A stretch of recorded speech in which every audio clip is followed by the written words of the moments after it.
Story 1. The Figure Outside the Bedroom. I spent several summers working as a camp counselor when I was in my early 20s.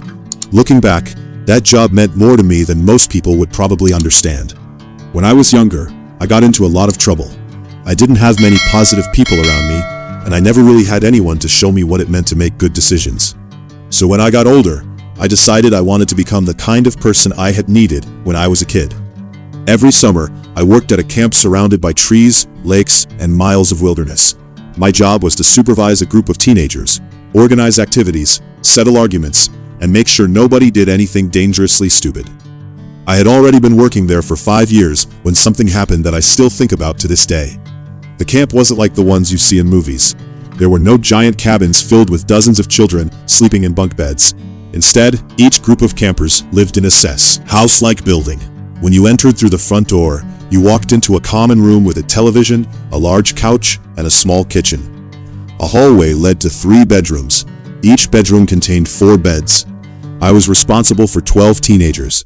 My own room was on the opposite side of the common area, which meant I could hear most of what happened inside the building at night. One morning, one of the campers came to me looking exhausted. He told me he had barely slept. When I asked him why, he said he had been hearing someone walking around the house during the night. I asked him if he was sure it wasn't one of the other campers going to the bathroom. He shook his head. He said the footsteps seemed to continue for hours. According to him, the person would walk down the hallway, stop, and then start walking again. Told him I would keep an eye on things. Honestly, I didn't think much of it. I assumed one of the other kids was playing a prank on him. That night, before lights out, I reminded everyone that once they were in bed, they were expected to stay there unless they needed to use the bathroom. Everyone nodded. A few hours later, just before 1 in the morning, I woke up to screaming. I jumped out of bed and ran down the hallway. When I turned on the bedroom light, all 4 teenagers were sitting up in their beds. One of them was crying. Another was pointing toward the doorway.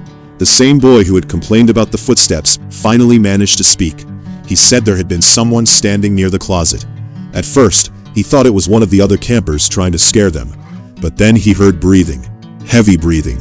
He said the room was too dark to see the person's face. All he could make out was a tall, dark shape standing in front of the closet.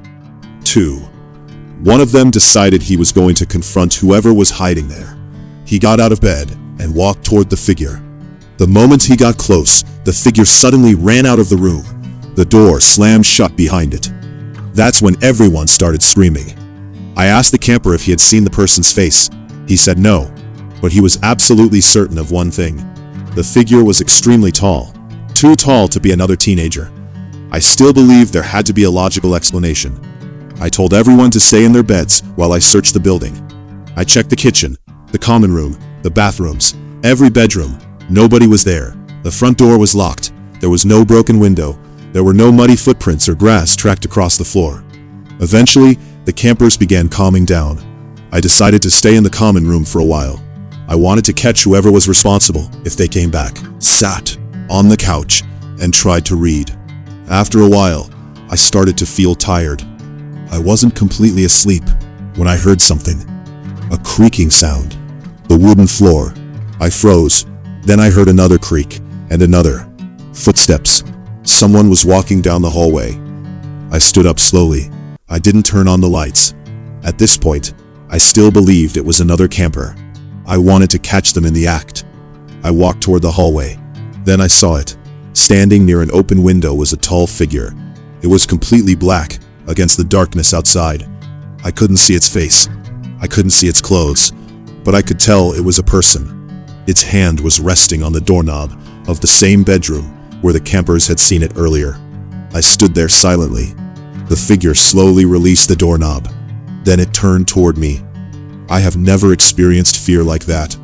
I couldn't see its eyes, but I knew it was looking directly at me. The figure was much taller than I had originally thought. Its head nearly touched the top of the doorway. This was not a teenager.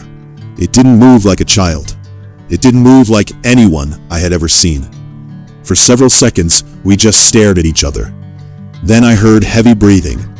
Suddenly, the figure moved. It stepped toward the open window. And then, without hesitation, it climbed through it. The figure disappeared into the darkness outside. I immediately called the person in charge of the camp. I told him someone had broken into the building. He called the police. Other counselors searched the woods, but nobody found anything.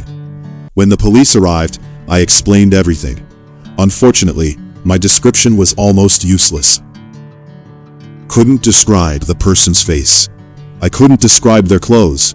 All I could say was that the person had been extremely tall and appeared to be nothing more than a dark silhouette. The camp continued for the rest of the summer. The parents didn't want to cancel the program. The camp owners hired off-duty police officers to provide security. After that night, we checked every door and window. That's when we discovered something that shocked me.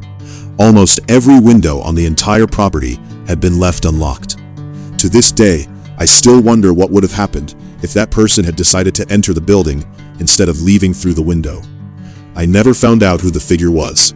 I never found out where it came from. And I never understood why it seemed so focused on that one bedroom. That uncertainty is what bothers me most, because I know what I saw, and I know I wasn't the only person who saw it. Thanks for watching. If you enjoyed this scary story, don't forget to like, subscribe to my channel, and turn on the notification bell for more terrifying true horror stories.